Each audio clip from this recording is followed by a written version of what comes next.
In the world of golf, there's a name that carries more weight than any trophy, more pressure than any putt, and more expectations than any player should ever have to bear. That name is Woods. And right at this moment, a 16-year-old boy who didn't choose to be the son of one of the best players in the world is trying to survive in the world of putts. Charlie Woods was supposed to be the chosen one, the next chapter in golf's greatest legacy, the heir to the throne. But instead of being celebrated, instead of being protected, the golf world has done something far worse. They've turned this kid into their own personal reality show, their own marketing machine, their own punching bag. Just imagine being this age, just trying to play the sport you love, but everywhere you go, hundreds of people are watching, recording, analyzing, criticizing, every swing, every step, every breath. Well, welcome to the life of Charlie Woods. We're about to expose the ones that abused his career to this day. And first we start in December 2024, the PNC Championship. Charlie Woods steps up to the tee on the fourth hole. The crowd is silent. He takes his swing. The ball soars through the air. And then, something magical happens. His first ever hole-in-one. A moment that should have been pure joy, a celebration. Instead, it became another weight on his shoulders. You see, the NBC broadcast couldn't help themselves. Within minutes, they're rolling footage comparing Charlie's ace to Tiger's first professional hole-in-one. Side by side, father and son. The pressure is building, because that's what we do to this kid. We can't let him just be Charlie. He has to be the next Tiger. But here's the thing, this isn't even close to the worst of it. You won't believe this. Back in early 2024, Charlie decides to take a shot at qualifying for his first PGA Tour event, the Cognizant Classic. Sounds exciting, right? A young player testing himself against the pros. But to be honest, it was ridiculous. And I'm not talking about him. The PGA Tour, yes, the actual tour, sent a camera crew to film him, like he was about to drop a championship-winning putt. They filmed every step, every breath, every second of him just walking from his car, trying to register for a tournament. And then, they threw it online. Boom, over 1 million views. 1 million people didn't watch a highlight reel. They didn't watch a round. They watched a child being treated like a walking headline. And you tell me this isn't abuse? And then it got worse. Way worse. The tour didn't just stop at the parking lot video. They ran a live blog of his round. Every shot, every mistake, every triumph and disaster. When he struggled and carded a 12 on the 7th hole, social media exploded. Adults, grown adults with jobs, were sitting at their computers, criticizing a high school kid for having a bad hole. They criticize his every move like he's a 20-year tour veteran who owes them a show. Like they've paid their hard-earned money to watch this kid play, and he's somehow letting them down. But you want to know the really crazy part?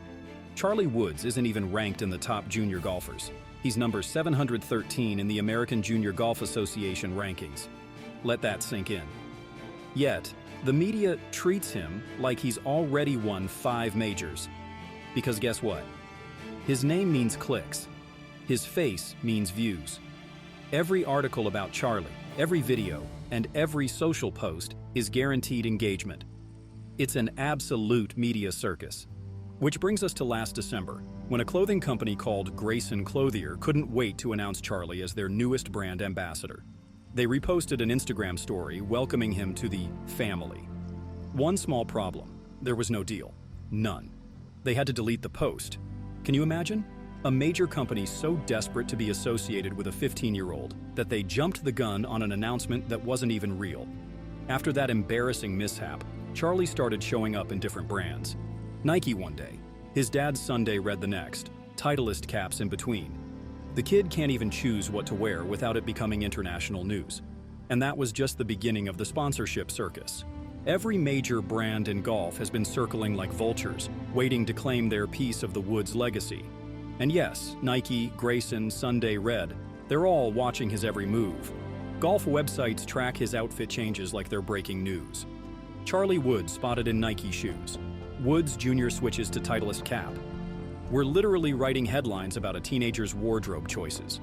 But here's the really messed up part. None of these brands or media outlets seem to have learned anything from history. Remember Michelle Wie?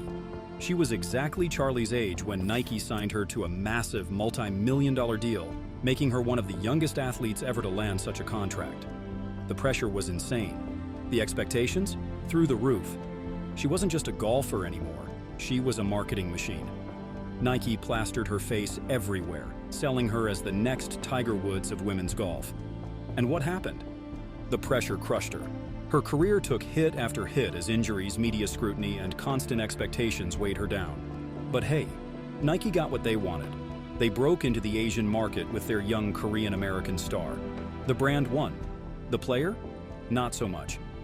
Then you'd think we'd learn from that, but no. Just look at what happened this February. The golf world was on fire over a massive sponsorship announcement set for February 18th. The source? Sunday Red, Tiger Woods' brand new apparel company. From the moment Tiger unveiled the brand, speculation ran wild. But when they teased a major signing, the internet lost it. Everyone, and I mean everyone, was convinced it had to be Charlie. Golf Twitter was a madhouse. Headlines were already being drafted. Forums were packed with wild theories. Some were debating how big the deal would be. Others were predicting when he'd make his pro debut. People were likely even placing bets on which brand would land him first. And the result? It wasn't even about Charlie.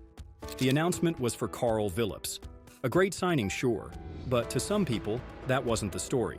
The story was that Charlie wasn't signed. Even though the rumors were wrong, the brand still won.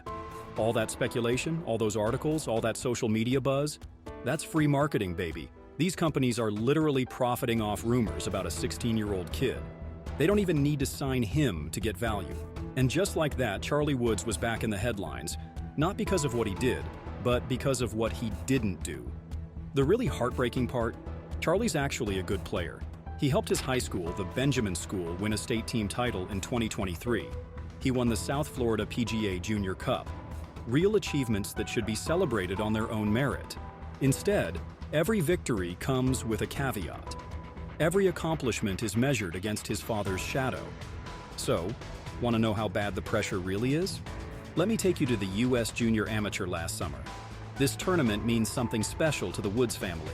Tiger won it 3 times, so when Charlie qualified, the expectations were through the roof. Well, he missed the cut by 18 strokes. 18 strokes. And you know what happened? The golf world pounced. Social media lit up with comments like, "He'll never get a PGA Tour card," and "If his last name wasn't Woods, nobody would care." These are grown adults attacking a teenager for having a bad tournament. Charlie actually opened up about the situation later, showing more maturity than his critics. He admitted he got too caught up in trying to win, thinking about the end result instead of each shot. Yes, a 16-year-old kid having to explain himself to the world because he had a rough couple of rounds. Unbelievable. You know what his coach, Toby Harbeck, said about all this? When Florida passed a law allowing high school athletes to sign NIL deals, everyone assumed Charlie would cash in. But Harbeck dropped this truth bomb. Obviously, someone's going to go in on Charlie, but I doubt they'll accept it. He doesn't need the fame. He's got that. He surely doesn't need the money. So, what's the benefit? What's the benefit indeed? Because right now, Charlie Woods can't even enjoy the game he loves. Every tournament becomes a referendum on his future. Every round is dissected like it's the final day of the Masters. Every swing is compared to his father's. And it's not just the media. The golf community itself seems determined to tear him down. When he played in that pre-qualifier for the Cognizant Classic, even Paige Spiranak had to step in. She took to X to defend him. How about we let Charlie Woods develop his game without constant media coverage? Golf is mentally challenging enough without all the added eyeballs on him and pressure. You know, when Paige Spiranak, someone who knows a thing or two about media scrutiny in golf, thinks you're being treated unfairly, maybe it's time to take a step back. But we won't. Because Charlie Woods isn't just Charlie Woods anymore. He's become a commodity, a storyline, a chance to boost views. However, if you really want to see how this media obsession has evolved, just look at the PNC Championship coverage over the years. Back in 2021, Charlie makes his debut at the tournament. Should have been a nice father-son moment, right? Nope. The media turned it into a full-blown spectacle. Fast forward to 2022. Charlie hits one good 5-iron shot, and suddenly every golf outlet in the world is writing think pieces about his potential and skill at a young age. They're breaking down his swing mechanics, comparing them to Tiger's, predicting his future success. He's 13 years old, for crying out loud. 2023 rolls around and it gets even more intense. The media doesn't just cover their performance anymore, they're analyzing every single interaction between father and son. And then we get to 2024. Charlie makes his first hole-in-one at the tournament. Amazing moment, right? Should have been pure joy. But no, NBC can't help themselves. Within minutes, they're rolling side-by-side footage, comparing it to Tiger's first professional ace. Need proof? Look at this video the PGA Tour posted. The mannerisms and the familiarity, that family DNA runs long and deep. So this is the latest version from this week. They're literally marketing a teenager based on how much he looks or acts like his dad. This media circus around Charlie has gotten so ridiculous that literally everything he does becomes a headline. When he played at Lost Lake Golf Club, news outlets were reporting that elderly women were bringing their granddaughters to meet him. At Oakland Hills, they made sure to count exactly how many fans followed him. 500, by the way. Speaking of his father, even Tiger's had enough. You should hear what he said on another golf podcast. His words were crystal clear. Don't compare him to me, because he's not me. He's Charlie, okay? The protective father trying to shield his son from the madness. And you know what? He's absolutely right. What superpower does the Woods name actually give Charlie? The power to have every mistake magnified? The privilege of having adults criticize your game on social media when you're still in 8th grade? Well, that's not fair. When other junior golfers have a bad round, it's just a bad round. When Charlie misses a cut, it's breaking news. When he shot an 86 at that pre-qualifier, golf Twitter exploded with hot takes about his future. But here's the thing. Hundreds of junior golfers shoot 86s every weekend. Thousands of young players miss cuts. It's part of learning the game. Look at guys like Carl Phillips, Akshay Bhatia, Ratchanan TK Shantananawat, and Luke Leonard, all incredible young talents who've generated buzz in the golf world.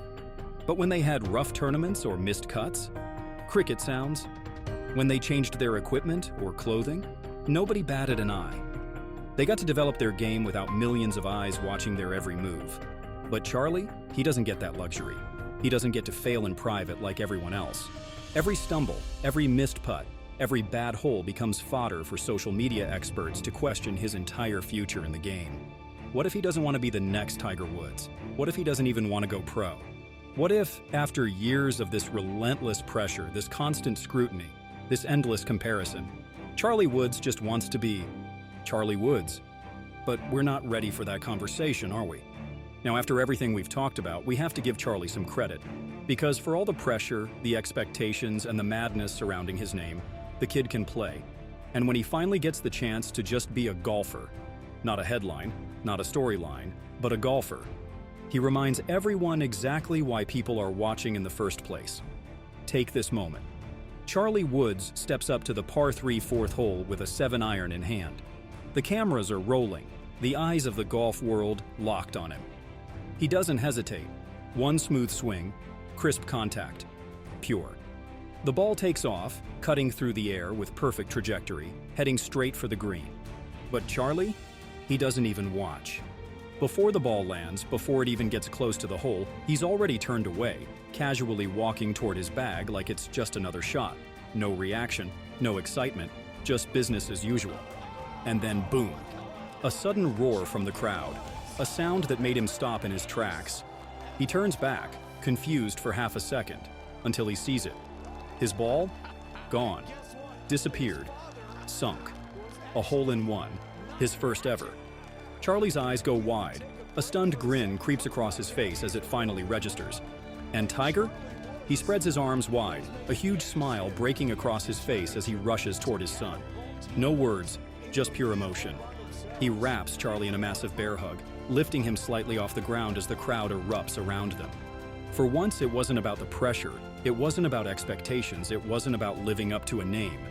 It was just a kid, playing the game he loves, having the time of his life. And that's what this should be about. If the golf world lets him breathe, lets him be himself, then maybe one day, we won't be talking about Tiger's son. We'll just be talking about Charlie Woods. Now you're still here with us, we have another amazing video for you right in the middle of the screen. Enjoy.